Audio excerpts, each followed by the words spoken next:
بیل کو آپ نے کولو کے اندر جوت دیا ہے، گھوڑے کو تاگے میں آپ نے جوتا ہوا ہے، لیکن حیوان اس اعتبار سے خوش قسمت ہے، ان سے پھر کوئی محاسبہ نہیں ہے، آخرت میں کوئی حساب کتاب نہیں ہے۔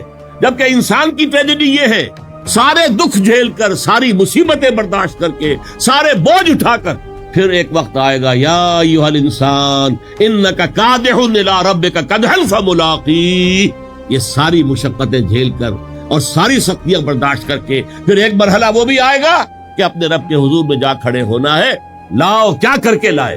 یہ محاسبہ اخروی وہ ہے جس کے بارے میں حضرت ابو بکر صدیق رضی اللہ تعالیٰ عنہ کہا کرتے تھے، کاش کہ میں درختوں پر چہچہاتی چڑیا ہوتا جس سے کوئی مواخذہ نہیں، کوئی محاسبہ نہیں، کاش میں گھاس کا ایک تنکا ہوتا جو جلا دیا جاتا ہے، ختم ہو جاتا ہے، لیکن اس سے کوئی محاسبہ نہیں، پوچھ گچھ نہیں۔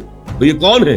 افضل البشر بعد الانبیاء بالتحقیق ابو بکر صدیق، ان کا حال یہ۔ حضرت عمر کا کیا حال ہے اس مواخذے کے حساب سے کہ انتقال کے وقت سخت بے چین ہے، سخت بے چین ہے، سخت بے چین ہے۔ عبداللہ ابن عمر رضی اللہ تعالیٰ عنہما نے اپنی ران کے اوپر سر رکھ لیا، ان کا کہا نہیں نیچے ڈال دو۔ ان کا ابا جان آپ اتنے پریشان کیوں ہیں؟ آپ تو عشرہ مبشرہ میں سے، آپ کی ساری خطائیں تو اللہ پہلے ہی معاف کر چکا۔ فرمایا خدا کی قسم اگر میں برابر سرابر پر چھوٹ گیا تو بہت بڑی کامیابی سمجھو۔